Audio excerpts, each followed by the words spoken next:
Hello, everybody. Welcome to Talk About Houses. I'm Todd. I'm Oana. Today, we're going to talk about rents. Okay. And we're going to talk about the National Rent Report that Zumper just put out. We're going to go over some of the slides. I'm going to put a link down below in the comments. It's the most comprehensive rent report in the world. It's like literally, it's all the data. It's very, like I said, comprehensive. It comes from Zumper, which is a company like Zillow, but they're all rentals. They basically can find a rental. You can do all that in Zumper. Anyway, so we're going to start off. We're going to, as most of you know, rents have gone up, right? And they've gone up in more places, in some places more than others. We're going to go and talk about some of those places. So I'm going to put up the first slide here. First slide is national rent growth. Now, if you look all the way on the left, you'll see that it starts May. This actually, the data starts in April 2020. And these type of charts that show growth always start at 0%. So whatever the first thing is, it's always zero because that's the baseline, right? And then as you go across from April 2020 to January of 2021, they didn't go up very much. They stayed relatively this, very slight increase. But then all of a sudden it took off. Rents took off, right? The two lines, 1 and 2 bedrooms. Now, what's interesting about this is January of 21 is also when the real estate market really started cooking. Now, and you can see here that rents are up 12 to 15%. Oana, why would rents go up if real estate becomes a hot item? Well, they're really the same thing, aren't they? They're all about homes. Okay. So if people are paying more for homes, then investors are paying more for purchasing these homes, so then they will have to recoup that investment and they will charge more for rent.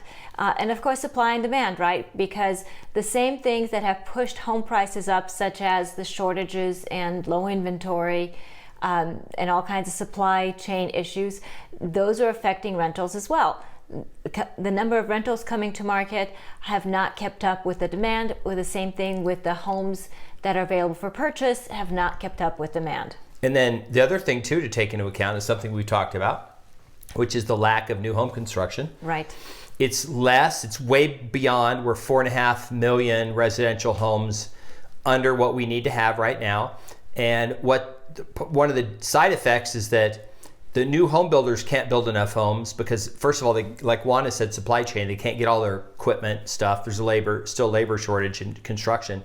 But then the other thing is the hedge funds have coming in and buying up subdivisions, and then some of the home builders are just keeping them or renting them out. Right. So that's causing the shortage in the market that's causing rents to go. That's the economic. That's like why it's happening. Well, the other thing is, as far as individual investors, they're looking at the economy. We've all been looking at the economy this year, and we've all seen prices jump. And people are looking at real estate as a way to maybe have a hedge against inflation, diversify their investment portfolios. So because of that, that's putting added pressure in the real estate market, because you've got people who maybe ordinarily would not have been in the market who are now in the market. One interesting thing about rents historically, since we've been watching rents for about 20 years here in Las Vegas, is that they'll go up as home prices go up, but then when prices drop, they don't drop as much. No. Like they don't collapse or anything. Generally speaking, no. They will decline or they will plateau, but not percentage-wise commensurate with the price of homes. Okay, now the next thing we're going to show you is pretty cool. We did a video months and months and months ago, probably in the spring, about where people are moving. Like I think it's called the top 5 places people are moving to from California. They're leaving California. And if you watch the video, it was Arizona, Nevada, Texas, Florida, and I think it was Tennessee maybe, or someplace like that. Yeah, I don't quite remember. But Florida was one of the big ones. Yes.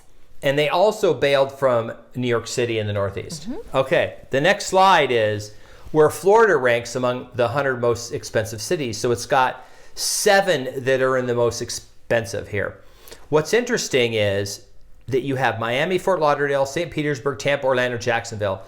All rents increased so much, it pushed them into more expensive cities. Miami went from 10 to 7. But look at St. Petersburg. It went from the 47th most expensive city to the 20th in a year.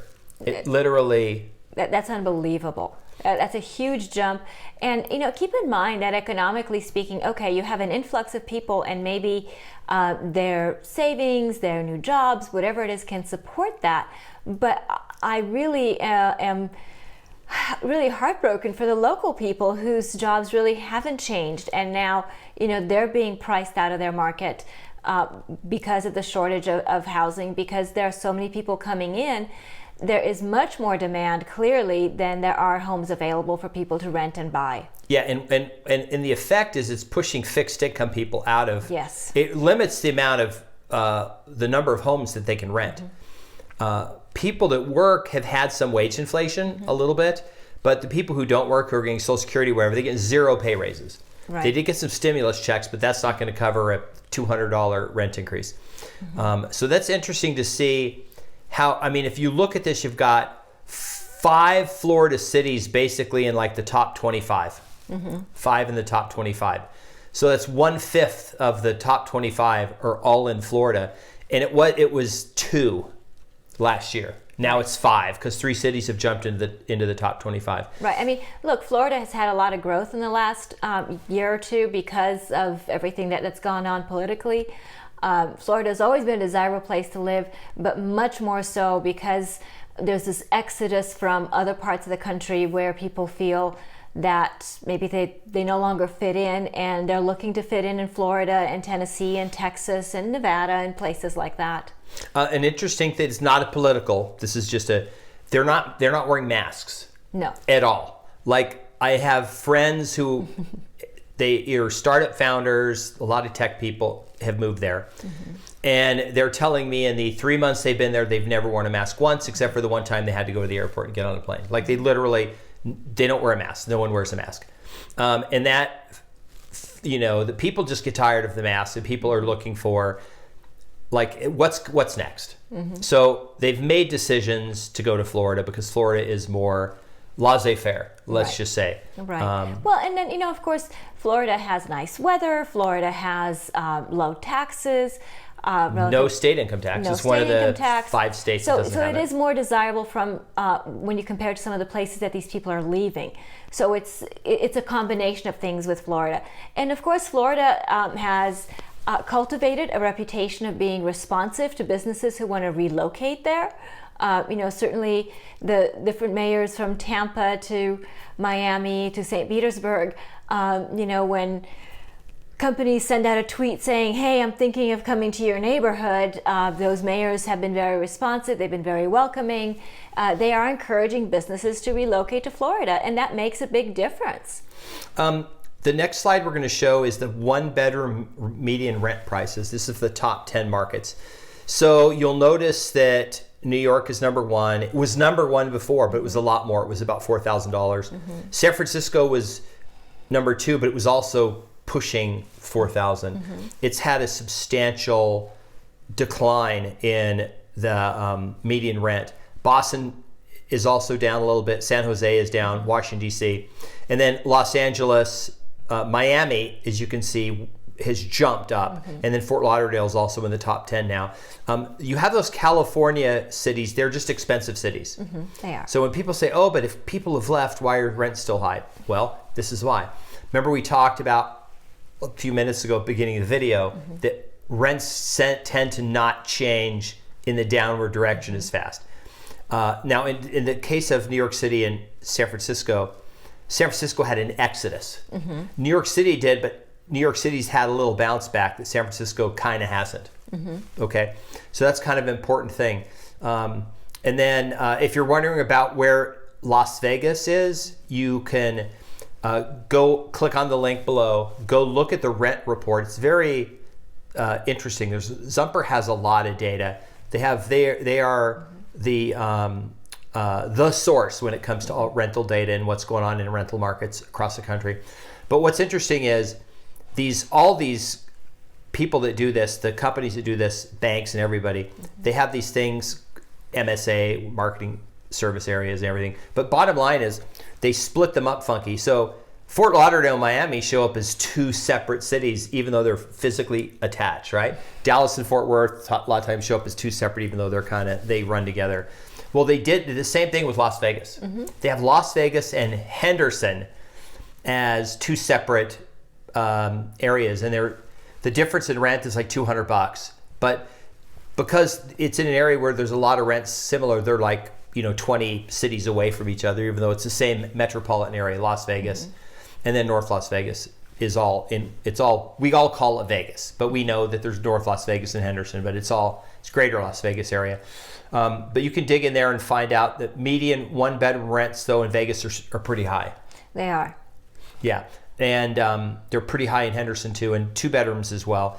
A lot more than matter of fact, the 1-bedroom median rents right now are the same as 4-bedroom median rents were about 20 years ago. Wow. And there's some inflation in there, but there's also just price pressures that have happened. So it's really interesting. I do get a chance to speak with a lot of people. And the thing that I'm hearing is that the apartment complexes are charging so much money for apartments that it's actually getting people out of apartment living and into single family homes or townhomes, because they will be paying either the same money or less money and getting more square footage. Now, apartments, of course, tend to have more amenities, so they'll have, gyms and pools and that sort of thing. And that's great if you're using those. But if you're not, then maybe you value space more, or maybe a garage more. And so that's what's pushing people out of apartments in Vegas and into single-family homes and townhomes. Oana, how many properties do you manage that are investor-owned rentals, roughly? More than 40. More than 40. How many of them are vacant? 0. None of 40. So that is for 2 reasons. One reason, it's a hot rental market, and 2 is Oana knows how to price them to get a lot. And most of these did not just have one person inquire. No. I mean, honestly, as soon as I put something on the market, my email really absolutely blows up. It's not unusual for me to get 50 inquiries in a day. That's 50. That's a lot of inquiries. That's a lot of people for me to answer. And that's just via email. That doesn't count all the phone calls and text messages that I get. So when I put a property on the market, then that pretty much consumes my time for the next couple days while I get a tenant placed. If you ever want to know what real estate agents actually do, you probably have seen the walkthrough videos we do of houses. If you haven't, go find some and watch them. That's what people think real estate agents do. They're at houses all the time checking them out. And that's honestly not what real estate agents do. Real estate agents spend most of their day sitting behind their laptop, sitting behind a computer. Usually it's laptop because they can take it with them. And they're doing all the paperwork. They're doing all of the putting them in the MLS, responding to people via email, typing, getting the lease agreement done, sending stuff to emailing everything to the owner, emailing everything back to the client, sending an offer on the listing, sending a counter offer out. It's all computer. It's all documents for the most part. It's all documents. It's all done on a computer. Mm-hmm. So anyway, wanted to give you an idea of what is going on. Like I said, Zumper Rent Report, click on it. You can check out some pretty cool stuff. And then you go to their site too. If you haven't been to Zumper.com, I'll put a link for that too. Go check out their site. It's pretty nice. They're a great resource for rentals. And a lot of times people ask me, I'm going to move here, whatever. And I go to Zumper to look for the rentals to see what's available. Some people go to Zillow or other sites, but I always go right to Zumper. I don't know if they have more or not, but they have a lot. And so anyway. There are a lot of sources out there for rentals.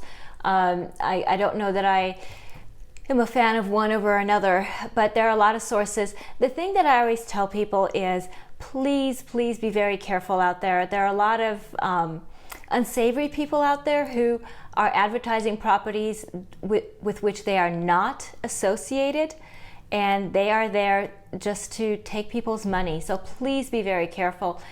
When I put properties up for rent, I invariably get phone calls from people saying, hey, I saw your property on Facebook.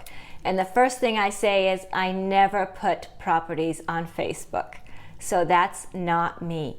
The second thing I get from people is, I saw your property on Craigslist.